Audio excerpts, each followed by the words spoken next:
This presentation's entitled Progress on My Pennsylvania Railroad Layout Part 2, Modeling Real Places in HO Scale. This is a follow-up to a presentation I gave for the chapter back in 2020. And kind of picks up where that left off with a little bit of review. So I'll start out with a brief refresher about my two layouts in one footprint. Start off with the layout that's on the top of my three tiers, which is Baltimore City, and then I'll follow up with the progress I've made on the Fort Wayne Division layout, which is the two lower levels. Just a refresher, I started a new layout in September 2016, focused on modeling real Pennsylvania Railroad locations. It's really two layouts in one footprint. The top layout is Penn Station in Baltimore and the surrounding area around 1955. And with all sides of the station and as much of the trackage as I could duplicate. The Monpaw Railroad interchange and their station, and truncated Union and Baltimore Potomac tunnels with a 4-track connection between the two tunnels. The bottom layout is the Fort Wayne Division in Ohio, which includes portions of Massillon, Crestline, and Bucyrus, a fictitious town called Johnsville, and that's in the 47 to 52 range. The first Union Station in Baltimore opened in 1873, and it served Pennsylvania Railroad controlled lines, the Baltimore Potomac to the west, Northern Central to the north, the Union Railroad and Philadelphia, Wilmington, Baltimore to the east, and the Northern Central continuing south to Calvert Street Station in downtown Baltimore. Western Maryland had trackage rights through the Baltimore Potomac Tunnel to Union Station and their own tracks continuing south to Helen Station in downtown Baltimore, which opened in 1876. The Monpaw had a passenger station and a Pennsylvania Railroad interchange within sight of Union Station, but there was no connecting passenger service. The present station is the third Union Station there. Construction began in 1901 and it opened in 1911. It was designed by Ken Murchison, formerly of McKim, Mead & White, the folks that designed New York Penn Station. And the Baltimore Station is similar to his 1907 Lackawanna Station in Scranton, Pennsylvania, which still exists, but with Roman instead of French Renaissance styling. Plus, the Pennsylvania ordered a 5th floor for additional offices. On the back side, over the tracks, has a Bush train shed, which was invented by Lincoln Bush, who was the chief engineer of the Lackawanna. It covers the tracks, but provides plate slots for the loco exhaust to pass through, and skylights over the platform so the platforms don't look so dark and dingy. The total cost was $750,000, which is actually over 24 million in today's dollars. Here's an image of the street side of the station after a recent renovation. There's a new renovation going on right now that's supposed to wrap up in 26. That's also will expand the station. Amtrak and Penn Station partners are pulling that together. This is the back side of the station, the track side. The concourse sticks out over the tracks and serves seven platform tracks, and the Bush train shed is visible over top of the tracks there, the way it was originally built. At track level, the first floor, you have a main baggage room, an express room, station master's offices, employee lockers and dining rooms, a Pullman commissary, kitchen, and storerooms. At street level, which is the second floor, you have a waiting room, ticketing, newsstands, restrooms, Savarin restaurant, a baggage room for hand luggage, and then the concourse with with stairways to the 7 platform tracks.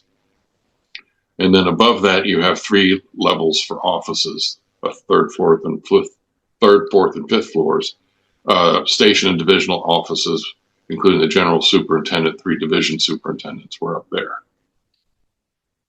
Exteriors clad in Milford granite, a 3rd floor balcony overlooks the waiting room floor, and there's a skylight above the 5th floor that shines light through leaded glass above the 3rd floor to the waiting room below.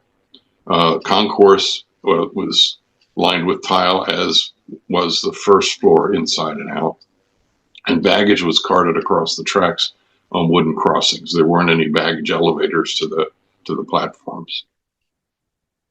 This is an aerial view during one of the earlier restorations. The station is in the foreground, and the concourse extends over the tracks. You can see where the skylights were on the umbrella sheds over the trackage, and the open areas where you can look through to the tracks used to be mostly closed, but they opened that up when catenary was installed. In the center background, you can see the parcel post building that was just across the street from the station. At this point, there are escalators to each of the 3 main platforms, which was not there in the era that I'm modeling. Also, the platform all the way to the left was made a high-level platform for the start of Metroliner's service in the late 60s. But all in my era, they're all track level, not high level. Here's another image of the station from 1953, looking from St. Paul towards Charles Street. And on the left, you see a ramp that goes down and serves the 1st floor with the baggage and express room. In the foreground here, there's a 1-story building that was built as a USO lounge during World War II, but then after the war was converted to a training facility for Pennsylvania Railroad employees.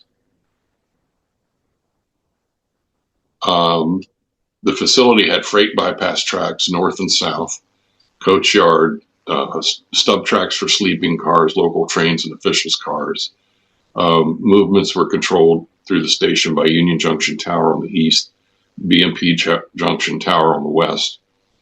The station was changed from Union Station to Pennsylvania Station in 1928 after the Pennsy simplified their corporate structure, and then electrification arrived in the mid-1930s.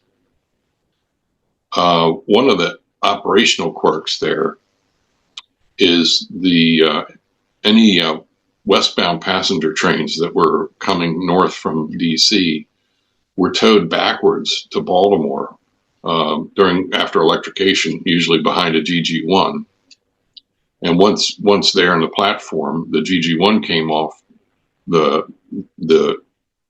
northern end of the train, and then 1 or 2 K4s and later diesels were coupled to the true front, and they would continue on up the northern central towards York and Harrisburg, and eventually turn west on the main line. In the World War II period, because of blackouts, Pennsy covered the skylights for the station and the train sheds, so the light wouldn't shine up in the sky, which made it usually lighted up the sky and made it easy for U-boats to see silhouetted ships and shoot them. I won't be blocking out the skylights on my layout. A first restoration was dedicated in '83, and another's underway right now. This is the center of the 1955 track chart, which is the era that I'm trying to model. You can see in the center the main part of the station and the concourse extending over the tracks. You have at the top, you have the westbound freight bypass. At the bottom, you have the eastbound freight bypass. And to the left, you have the BMP Junction Tower, and the right, in the middle, the Union Junction Tower.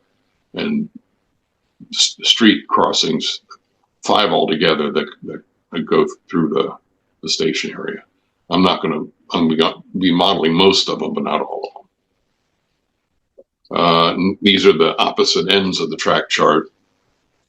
At the top, you have the western end, where after you go through a lot of double slip switches, you have 2 tracks enter the BMP tunnel heading towards Washington, and diagonally going up here is the Northern Central heading towards York and Harrisburg.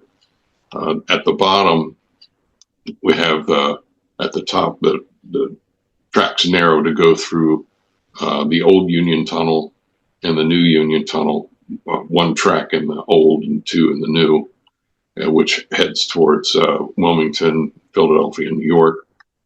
And the thinner line track at the bottom is heading the Northern Central heading down towards Calvert Station, and the Western Maryland breaks off of that to go to Hilton Station. Now, for my layout, the features were I've chosen 1955, but I can switch equipment for different eras. There'll be catenary over all of the track, unpowered, but with pantograph contact. I'm going to model the Maupassant interchange and passenger station, and it runs as a continuous loop, so I can run trains in both directions and just let them run if I want to. I picked this area because I have a personal connection with the station in the era. I grew up in Maryland and got to visit the station a lot of times and work through it for one summer when I was a train attendant for Amtrak, and when I was working for Lifelike, I used to park by the entrance to the BMP tunnel during my lunch hours and watch the equipment come and go. Motive power here, there's a lot of variety. Virtually everything that Pennsy had electric. Even the one-of-a-kind P5B and DD2 were tunnel helpers there at one time.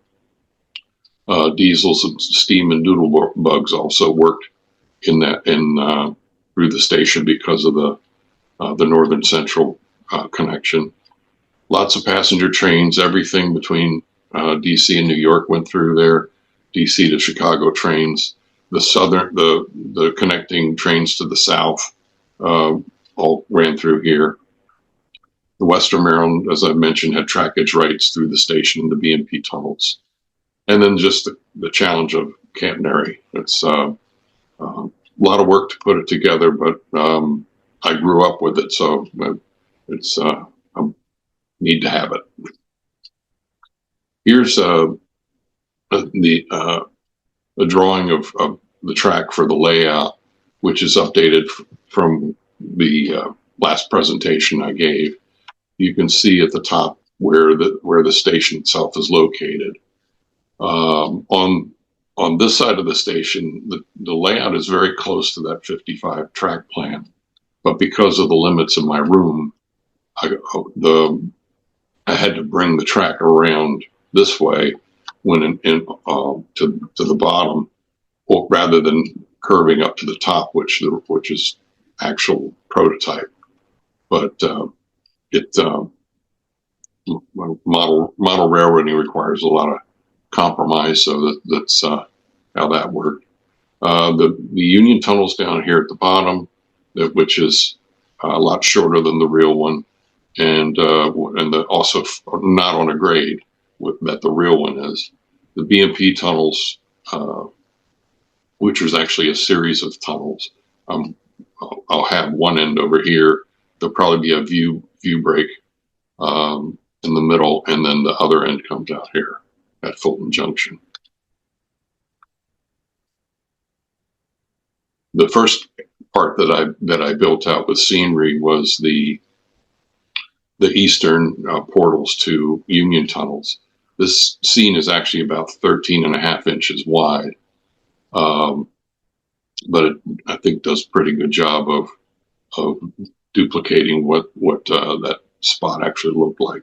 I had some great photographs from that Frank Rabel gave to me that made it really easy to model all this equipment. This spot is where the railroad had to take the 132,000 volt transmission lines, bring them down off the poles, and then run them through conduits through the tunnels because the city didn't want them running above city streets.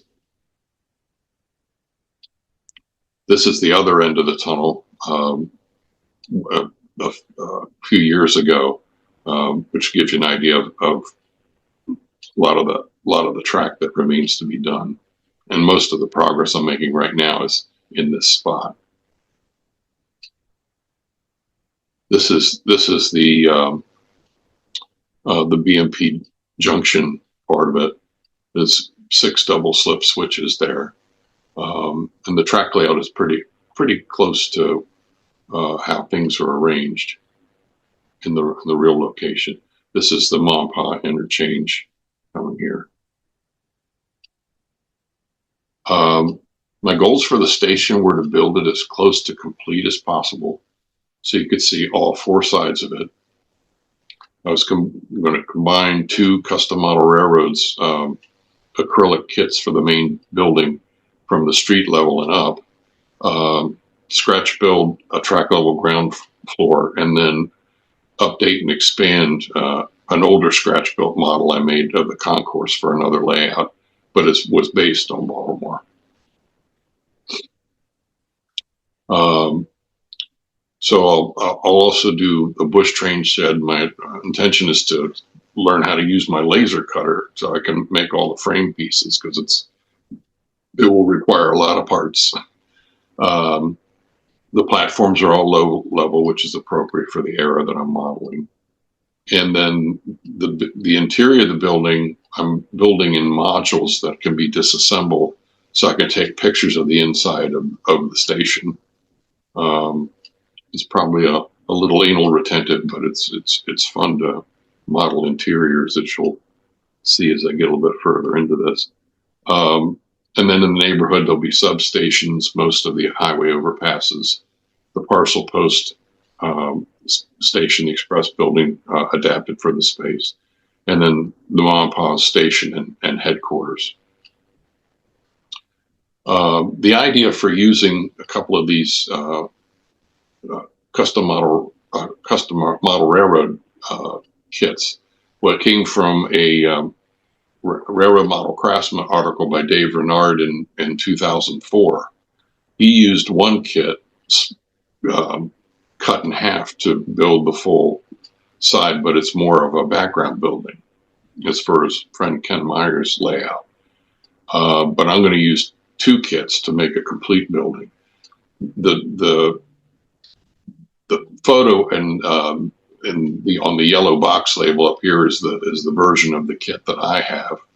After I bought mine, the Custom Model Railroads redesigned the kit to make some of the details a little bit more precisely match the Baltimore station. But at the expense of this, I wasn't going to waste what I spent and start over from that respect. So here's the first test fitting of the 2 kits put together and propped up to how high it will be above the track.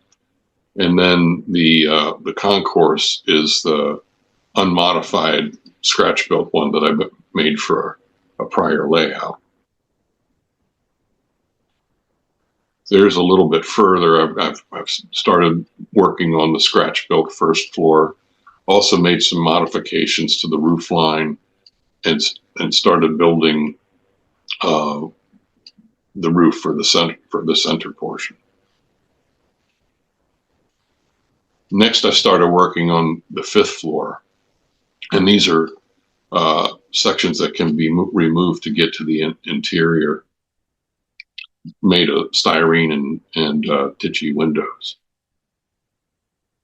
And this is with some painting on it. There's some these doors were how people would get out to this walkway that went around the 5th floor. And I just have them attached to the end of this, so when it drops into place, it looks like they're where they belong. These are photos by Frank Rabel of the actual station after it was restored. So you can see the balcony that goes around the waiting area and the leaded glass. And then on the right, you can see the top of the leaded glass on the 4th floor and the skylight at the top. That they actually call this area a light shaft. So the light came in through here and then shined through the leaded glasses down into the lobby. I found good photographs of the leaded glass and straightened them out in Photoshop and then printed them on laser transparencies. And here you can see what I printed out in position at the floor of the 4th floor and the beginning of framed up offices. And this is all removable from that center section. So here's where now I'm starting to do the framing for the roof above the 4th and 5th floors. And this is a shot with looking up at the leaded glass all the way. You can see the framing for the skylight through the transparency paper. This hasn't been painted yet, so there's a lot more detail that has to be done to the bottom side of the 4th floor and the balconies. But it's I was pretty pleased with how that looked. Here's the framing for on the roof for the skylight itself. These are all I-beams from made of styrene, and I used after painting them, I used clear styrene to slide clear plastic in between the I-beams, and then put a center cap over the ends. You can see the ends. Then I started working on the concourse. When I gave my presentation to the chapter last time, someone asked me if I was going to do these curved walls here, and I said yes, that was my intention. So I kept my word. Here you can see I've started to remove some of the old detail from the old part of the concourse that I used before. Took the windows out and started combining the two. So you can see this is kind of like a large T. I made the windows themselves by printing them on laser transparencies, and then did 2 layers to make them more opaque. So when light shines through them, they look pretty solid. So this is part of the concourse after the windows have been installed and the outside painted. Hey Tim, can you hear me? Yes. We lost audio for a bit. I think we lost maybe 30 seconds or so of what you were saying, at least from our end here. Okay. You want me to step back slides and let me know where you lost me? Sure. Yeah. If you go back to the previous slide, I think you had talked about, kind of doing the curved concourse and the curved part of the concourse there. Mm-hmm. Yeah. That's start here. Yeah. So we heard you talking about keeping your word of doing the curved concourse, and you had continued for a little bit, and then we kind of lost you there. Okay. Yeah, because this was the part here that's got paint on it was from an earlier layout. So I've started to remodel that a little bit, and this is the concourse, and you can see is in the shape of a T, and hangs off the track side of the station.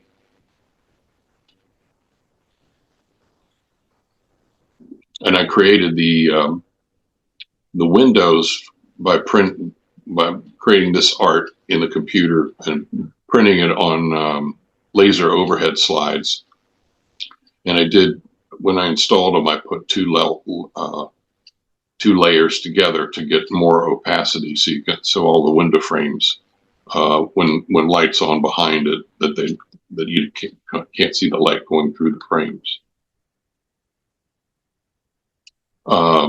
This is the oldest color concourse photo that I've found, and what I discovered by looking at this is these posts on my original concourse I put them in the wrong place, because these are directly over the platforms, so that it supported all the way up through the roof of the concourse, all the way down to the track level.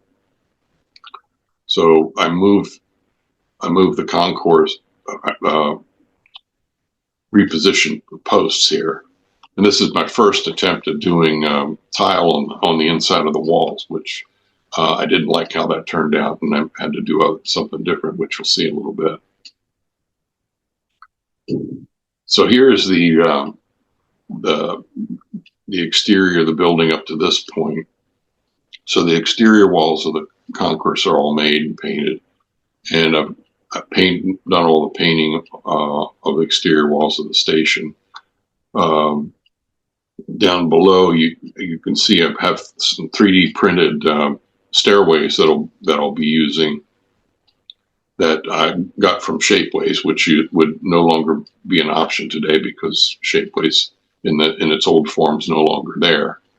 But that will save me some effort and connecting the concourse down to the platforms. Here this is the street side of the station, so I've added a little bit more detail here. I've added columns between the windows as appear on the actual building.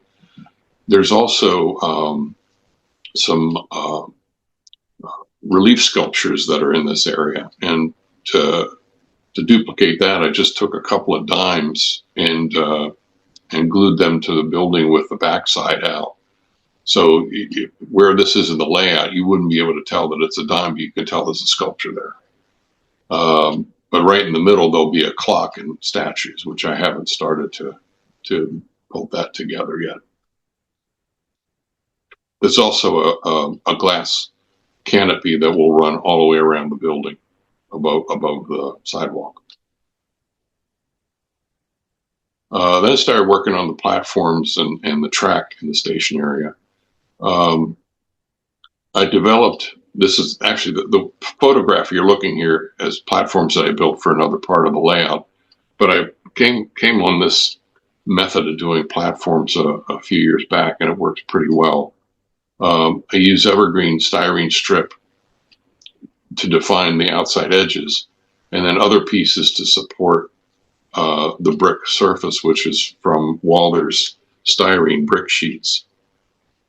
And I essentially build the frame in place on the layout between the tracks, and then pull it out, and then put the brick in place, paint it, and then put it back. And part of what I do with that, the height of these platforms is about even with the height of the rail. So especially if you have platforms around curves, if the pilot hangs over, it won't hit the platforms. So that works out pretty well. After I get the platforms assembled, then I paint and weather them, and then glue them in place with wood glue, weighted down with, we've got a few quart paint cans, a couple of rail bookends, and other things holding it down. So So it takes a while to get them all glued in place because I only have so much stuff I can weight them down with.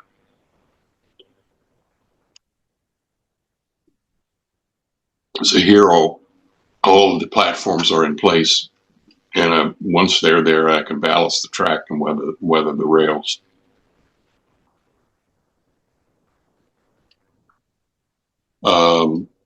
Then I started working on the concourse interior. So to make that look accurate on the inside, I had to add some interior wall surfaces, do a lot of LED lighting, build and install benches. And I started a little bit on signage and figures, but I still have a lot more of that to do. How I light a lot of this stuff, since most LEDs operate off a 3-volt DC without any resistors. I have a 3-volt circuit that powers a lot of this, and I only use the resistors here and there just to tweak the brightness a bit. So this is the inside wall of the concourse at the top of the T. Looking at the back side, so the first thing was these little surface mount LEDs. Was soldering wires to those, and the easiest way to do that was to put them on transparent tape so they wouldn't move when you go to solder them. And then I cement them on the outside with the wires coming through the back, turn it around, drill holes in the floor of the concourse and feed the wires through the holes, and then cement that over the windows that are already glued in place. So when the wires come through the underside of the floor, I use this copper tape that's generally meant for stained glass, and it comes in handy for doing wire feeds because it's already adhesive back. You just peel it off, and then you can solder it in place. So here's the wall in place with the lights on, and the actual fixtures between these windows is a globe, a glass globe. So the fact that the light on the LED is round kind of makes it look like a globe, even though the little fixture is square. Now this is the inside wall for over the tracks, the concourse walls over the tracks. There's pilasters between the windows and thick walls below. So they had to come up with a way to feed wires through. So the pilasters are actually hollow, and I cut out a channel so I could feed the wires through and then feed them out the bottom and then through the holes in the floor. Couldn't find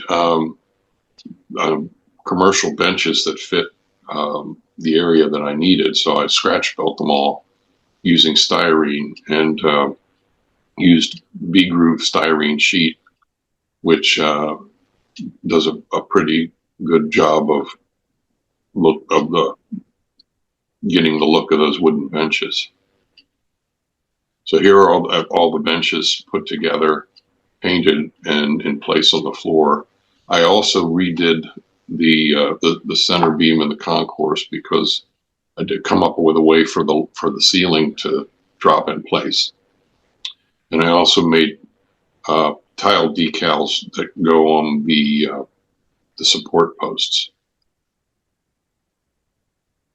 The floors in the station are actually, what's the name of that? But it's a surface that has a lot of little bits of tile and things in it. And I tried to take photographs of that and shrink it, but it just ends up looking like a solid color. So I just switched to paint, which made it a little bit more simple. You can see here in the distance of the prototype photo of an information counter and the train board. So I scratch built the information counter from bits of styrene scraps. For the interior ceiling, I scribed styrene to make ceiling panels, drilled holes for the LEDs to peek through, and then ran wires to light it up. So here it is from the outside with the two ceiling panels just dropped in place and all the lights on. There'll be a separate roof that will go over top of this and will hide the back of the lights.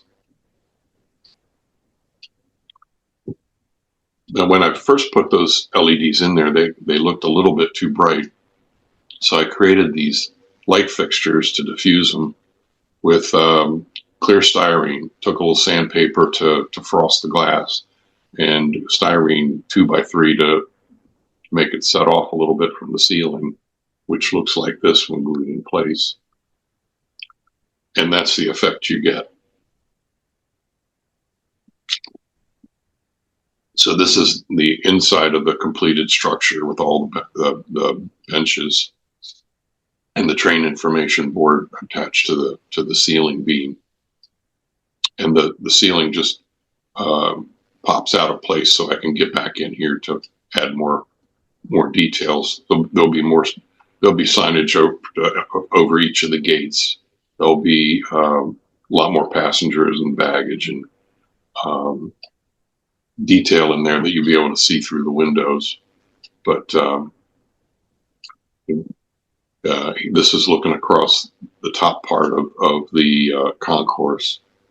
And this black barrier here is the opening for the stairs that will go down to track 1, gate G, which is typically where people would board MU commuter trains to DC. There's looking down the other side of the inside of the concourse. Had to build curved benches on those curved walls, which was an interesting challenge, but it is possible. And this is looking across the end of the concourse from one of the gate doors that I built in an open position. And there it is over the tracks, all lit up. No way to get down to the platforms yet. That's coming. And looking at it from the end. So I got this far in 2024, and then I took a break for several weeks, and then started working on the tracks for the parcel post facility. So the tracks went in and were weathered. And then I started working on mock-ups with foam core to see how the rest of the detail in that area was going to come together. So we have Charles Street here, St. Paul, and Calvert Street. Now, in the real Baltimore, those three streets are parallel and don't cross.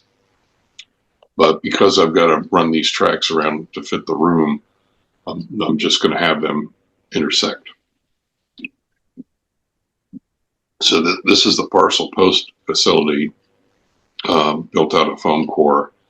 There are 4 tracks with platforms underneath. And then this is the base for the street that runs in the front of the station, and the ramp that goes down to the parcel, to the baggage room. And this gives me an idea of how to, this will all be rebuilt with styrene and have a lot more detail, but it gives me a good idea of how wide the streets have to be and the clearances for over the tracks. The windows that here are from a photograph of the actual building, and I just manipulated it to size and printed multiple copies to see how I was going to modify the building to fit the space.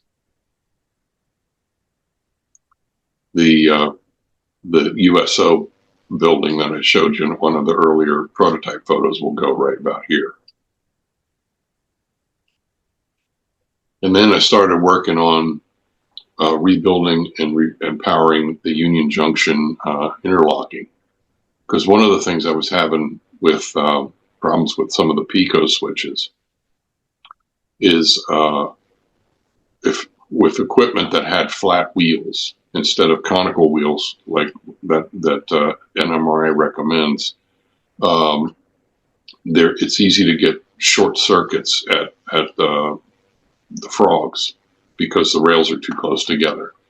I figured out a way to modify them to eliminate that problem. So I'm starting with this interlocking, replaced all of the switches, built a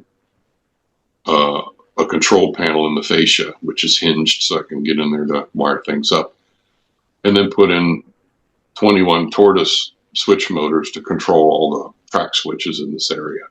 I have to do the BMP junction interlocking will have even more on the other end. So once I got those in and got everything functioning, then I ballasted and weathered the track and started making sure I had all of the everything I needed for the catenary.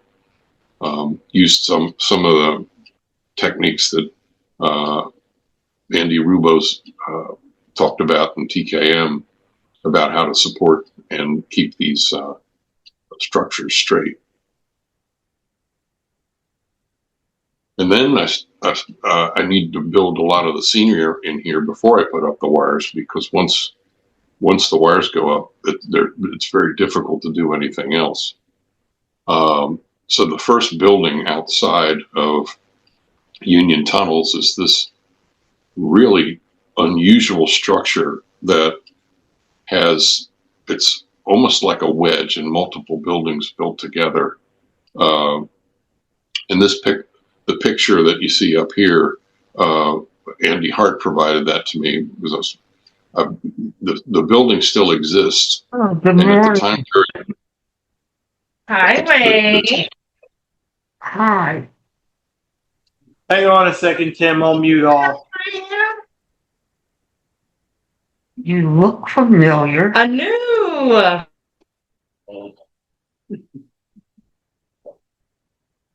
Tim, you're going to need to unmute again, I think. oh, yeah, I just said, so this at the time period that I'm modeling, this was used for the Yellow Cab Company. Now, initially looking at this picture, I thought it had the sign up on the roof, but that turns out it's just the photographs just labeled. So that was going to be something interesting I could do. But I've started building the building for that area. I have a little bit of interior work to do, but it's almost complete now. And that building still exists. It's been changed over the years, but it's still there. And I knew I was going to need more cabs, so I had a dozen lifelike 50s sedans. So I created a cab fleet that I can fill up that area when I get to that point. So that's where we are with the Baltimore layout at the moment. And now we'll switch to the Fort Wayne Division layout. Talk about new crossings I built to replace the Atlas Code 83 crossings, work with backdrops, some ballasting, something called Beer Corner, and some signal animations. So just as a refresher, this is the drawing of the layout for the Fort Wayne line. This is the top level. On the loop, we've got Massillon, Ohio, with M&C Junction on the lower right, the Tuscaroras River Bridge, which is a truss bridge on a curve in reality, and then the passenger station around the curve. Then we come into Crestline.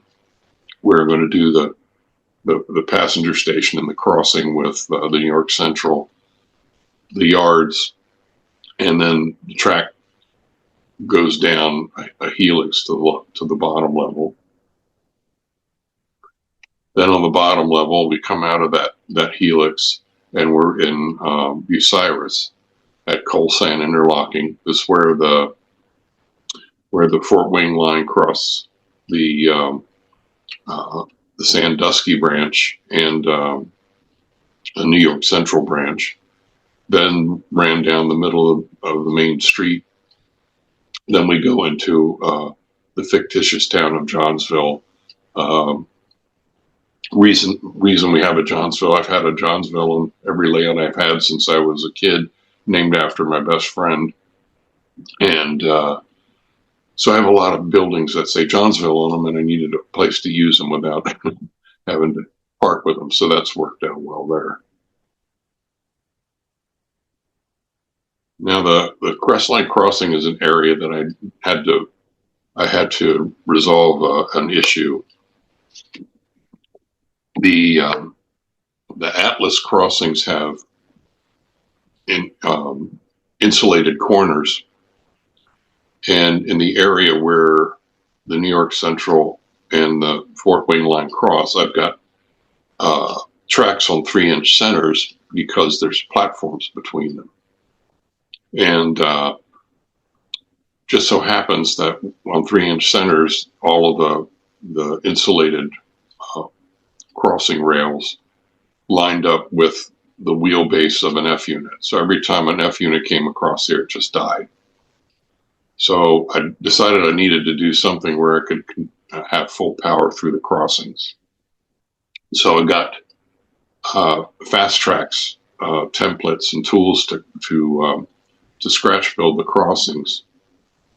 So these 6 crossings here, each crossing has 24 pieces of rail, a total of 144 all soldered together, plus circuit board ties and wood ties. So there's a lot of parts to make that work, but it eliminated the problem, and it looks a lot nicer too. So here on the right is with the new crossing in place and the track ballasted, and the New York Central signal protecting the crossing, which is a signal kit from Showcase Miniatures that I changed from 2 arms to 3 arms to match the spot. Now we're at M&C Junction in Massillon. I had to do something similar where the B&O crosses the Fort Wayne line.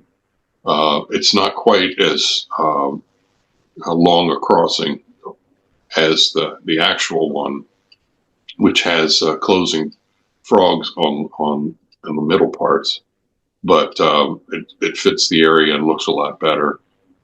And then we have installed B&O signals to protect it. Then I ballasted almost all the track in Crestline and weathered the rails. And then this is on the west wall of the room. I have a photo backdrop that looks pretty good, pretty much like a Midwestern scene, which has done a nice job there. Then on the south wall, in the Crestline crossing, I needed to model on the backdrop the interchange between the Penn Station and the New York Central.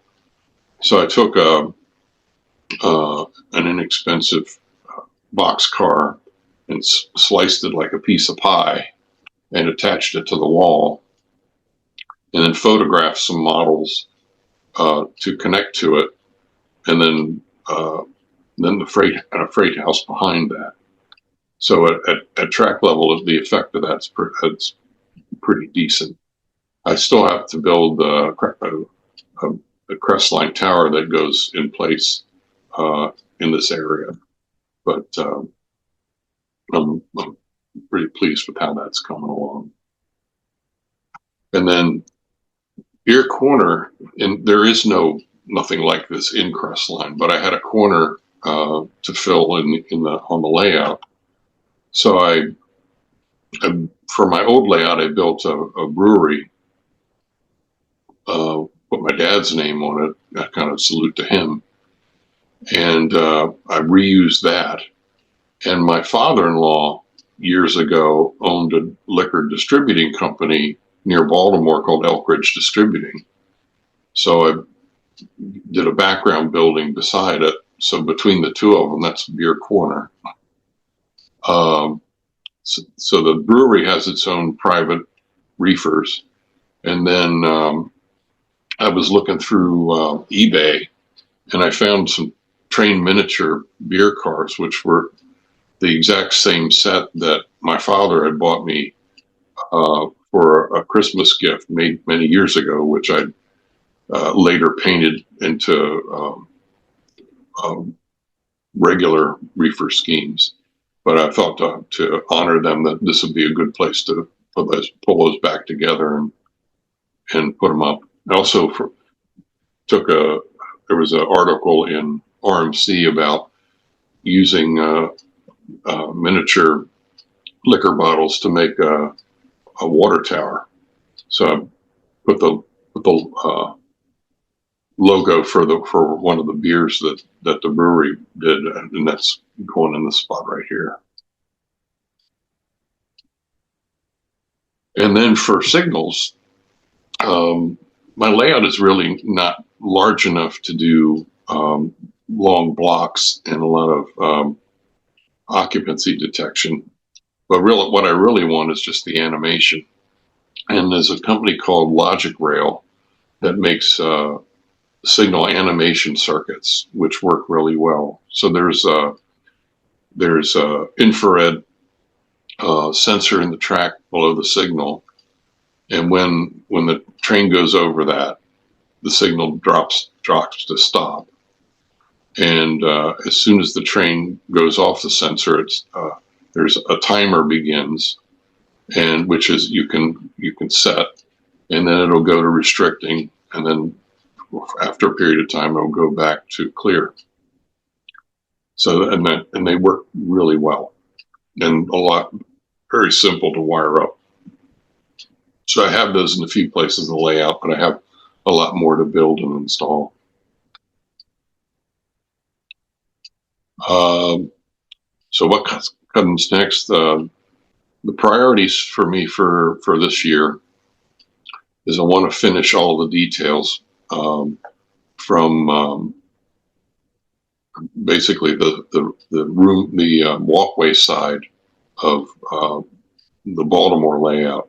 So that's over top of the Union tunnels and the Union Junction interlocking.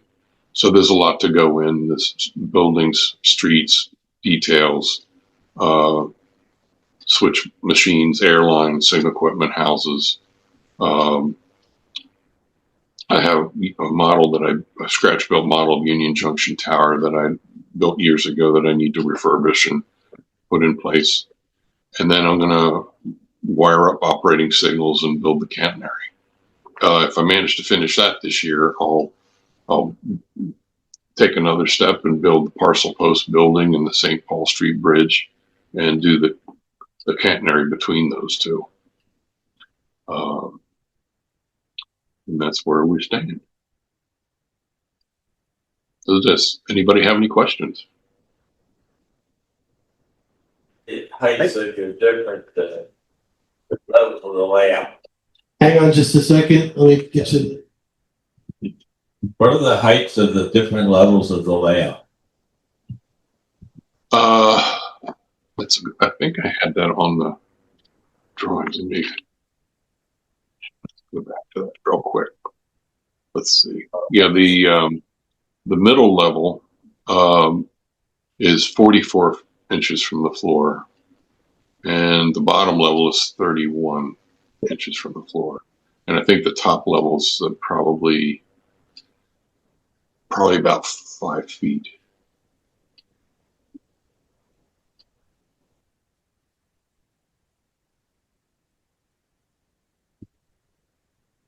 All right, I'm just going to look at the chat here. I saw a couple messages came in. Oh, come on. Impressive what you've done in the space. I don't know, Tim, if you can see the chat as well. Impressive what you've done with the space. The station is absolutely amazing. Our model, the Ma and Pa. That's from Phil Sellinger in Baltimore, stopping short of Penn Station. So enjoy presentation. Thank you. Amazing work. Yep. So any other questions here in the room? All right. Thank you very much, Tim. That was very impressive. The model is spectacular, particularly the station. So what you've done so far. Thank you for sharing with us. Thank you. Thank you.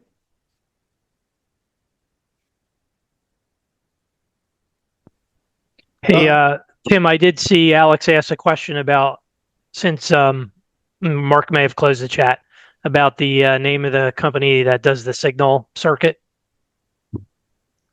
Yeah, it's Logic Rail. Thank you. Yeah, I like that saw it. Crestline. I'm sorry. I like that Crestline shot and the sliced car is really unique. You're taking it to another level. It's really cool. Yeah, it keeps me off the street. There was another question I saw come in. What are the track centers? For the most part, 2 inches, and then widen out on the curves. My minimum radius is 29 inches. Okay. All right. Thank you. Well, thanks again. I think I'm going to go ahead and stop the recording.